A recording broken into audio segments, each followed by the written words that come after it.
Halo, Assalamualaikum warahmatullahi wabarakatuh.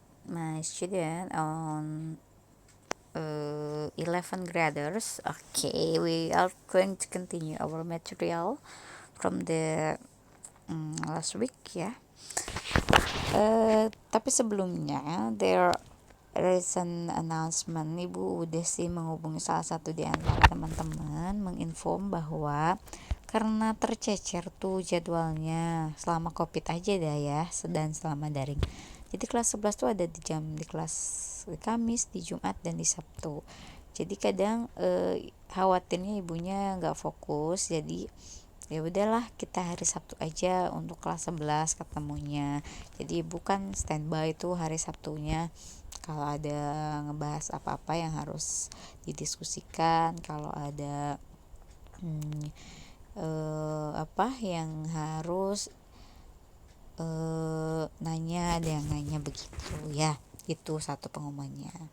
And the second is about vocabulary. Ayo, vocab yang last week udah ditulis belum? Udah diartikan belum? Ditulis belum? Cara bacanya dan bentuknya, apakah verb, apakah noun, apakah adjective. Ada 6 ya, yuk kita ulang dulu. The first, kemarin apa? Ada ask ya, the ask bukan? Terus ada agree and disagree. Terus ada apa lagi?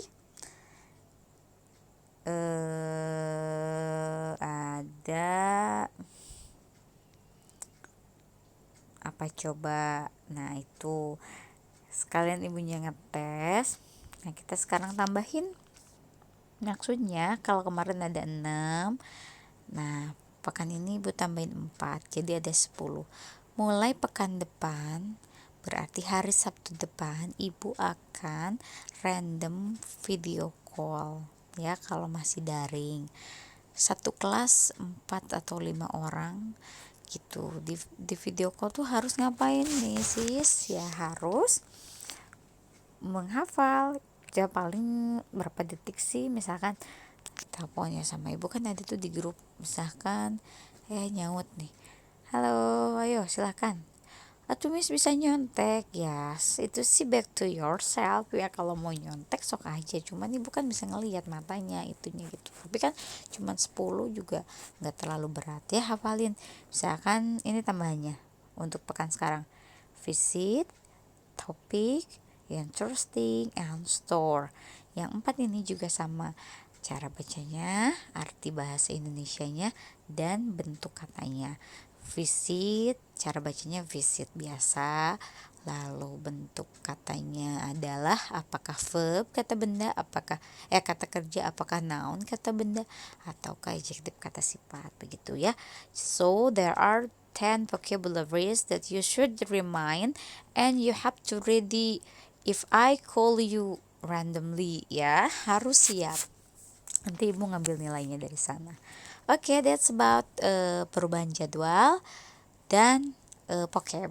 Sekarang karena kemarin baru sedikit, karena masih perkenalan, ibu akan bahas dijelaskan tentang suggesting and offering. Jadi karena di awal pertemuan ini adalah temanya tentang suggest and offer. Okay, well, suggest means to give a suggestion that is to introduce or propose an idea or a plan for someone consideration. Sebentar kita pakai brush ya.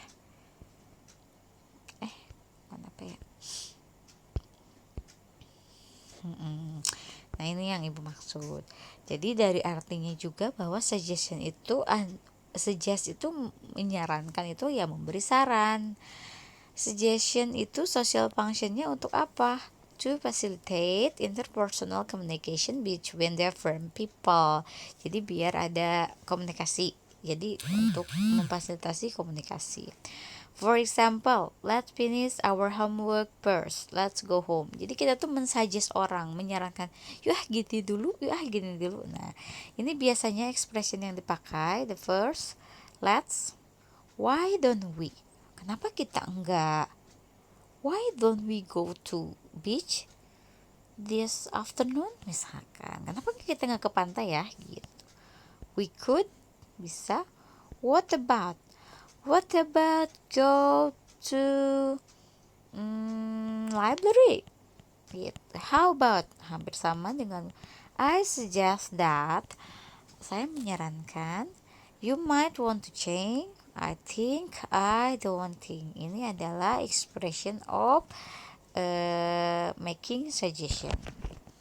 Nah, ini, oh iya teman-teman ditulis ya. Kalau ada materi gini, ibu harapkan di catatan itu, bukunya itu ditulis sebagai rangkuman.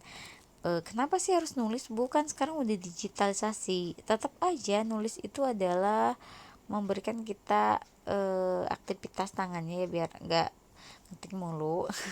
Enggak juga, kalau ketika kita menulis otomatis otak kita akan ikut merekam, dan itu juga baik untuk pembelajaran kita, untuk menstimulasi otak kita ya. Jadi ditulis nih, kayak suggest is, nah, dan bla bla bla.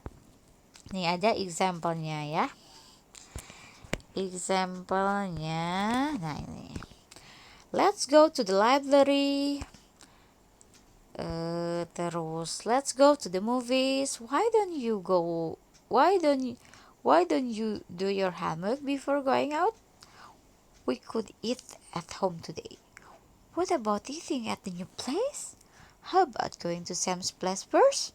I suggest that we call it a day. You need to change your sleeping habits. I think you should go and meet her. I think we should do it this way. Oke ya. Nah, sekarang let's take a look the sentence structure. Kalau kita membuat kalimat suggest itu kayak gimana? Berarti subjek diikuti verb, lalu that, lalu ke objek. Seperti I suggest that he clean his room. Nah, jadi objek yang dimaksud itu adalah suggest-nya kita, sedangkan ini adalah pengantar. Ya, ini adalah pengantar. Atau we recommend that. Jadi harus ada, kita merekomendasi bahwa, artinya we recommend that she read the Hunger Games. Dia membaca buku The Hunger Games. Terus ada lagi I propose that. Terus I put forward that. We advise that. I advocate that. Ini adalah sentence structure. Oke, sekarang udah ya tadi satu, pengertiannya, suggestion itu apa, lalu expressionnya biasanya seperti apa, lalu example of suggestionnya kayak let's go, dan ini adalah sentence structure to suggest something. Ketika kita bukan bahasa oral atau bukan bahasa yang di secara langsung. Kalau yang langsung ini direct speech ya, let's go. Tapi kalau indirect, misalkan kita membuat dalam suatu kalimat, maka sentence structure-nya, struktur kalimatnya harus begitu, ada subjek, ada verbnya, dan ada that, baru ke objek. Si objeknya ini juga berupa kalimat lagi yang menyatakan keterangan tentang isi sarannya. I suggest that he clean his room. Saya sebagai subjek, verbnya suggest menyarankan, that bahwa objeknya dia membersihkan ruangannya gitu. Nah, well my student, ketika ada suggestion, of course we are going to meet with responding suggestion. How to respond?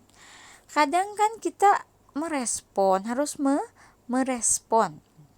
Nah, responnya itu ketika diajak ya paling tidak ada accept atau ada decline.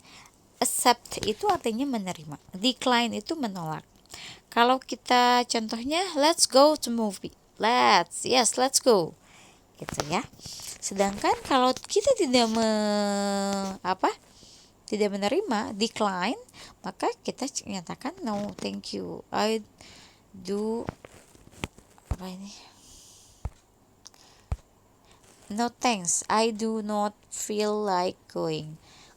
Nggak dulu deh kayaknya gitu. Atau so sorry gitu ya. Itu responnya. Jadi responnya ada dua jenis, ada accepting, ada declining. Itu suggest. Kalau suggestion itu lebih ke bentuk positif. Boleh sih bentuk pertanyaan juga, cuman bentuknya hayu gitu, let's gitu, atau kenapa enggak gini. Nah, beda dengan offer. Nah, kita ada satu lagi materi tentang offer.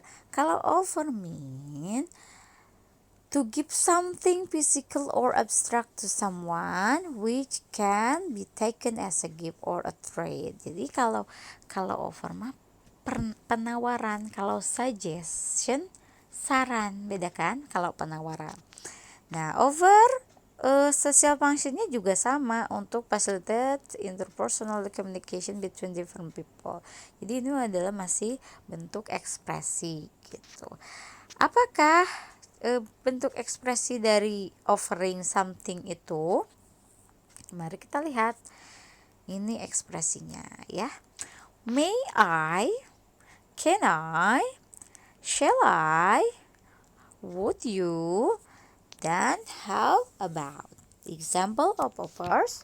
May I give you a hand? Maksudnya give you a hand itu bukan ngasih tangan ya, maksudnya bantuan. Hand itu adalah yang ini nih. Yang ini adalah menawarkan bantuan. May I give you a hand? Can I help you? Shall I bring you something? Dan sebagainya. Of course, ada penawaran pasti ada respon. Kalau responnya juga sama, tentunya diterima or decline atau ditolak. Nah, coba kita lihat ya, langsung example sama responnya. Ini. Can I help you? Kalau kita accept, yes please, I really appreciate it. Kalau decline, it's okay, I can do it myself. Jadi tetap sopan, tetap pakai kata thank you juga boleh. Oh thank you, but I can do by myself. Itu juga bisa. Itu shall I bring you something? Thank you, that is very kind of you. Itu bisa. Decline-nya no thank you, atau don't worry, I will do it myself, atau that's alright, I will manage on my own. Jadi meskipun kita menolak, tetap kita menyatakan penghormatan kita, politeness. Oke. Nah, ini sentence structure-nya juga gampang. Model di awal, lalu subjek, lalu ke objek. Karena biasanya offer itu bentuknya penawaran dan bentuknya question atau pertanyaan. Nah, jadi would-nya, shall-nya, could-nya, will-nya ada di depan, diikuti dengan subjek dan objek.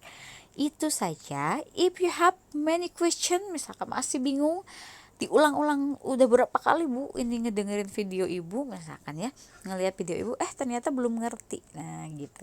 Nah, untuk membuat paham silakan ini dicatat dan dikerjakan nih ya, pelan-pelan sampai nomor 10 bagian A, bagian B-nya sampai nomor 10, bagian C-nya sampai nomor 10. Jadi ada 30. Yang 10 PG, yang bagian B. Adakah grammatical error atau kesalahan dari sentence yang di sini? Nah, ya. If there are, silahkan ditulis lagi, dilingkari terus. Kalau tidak ada, put a tick mark next of the sentence. Oke, gitu. Jadi kalau tidak ada mah tick mark aja ditebalkan gitu ya. Kalau udah betul, boleh di checklist atau seperti apa. Yang C, yang C respond the suggestion and offer given below.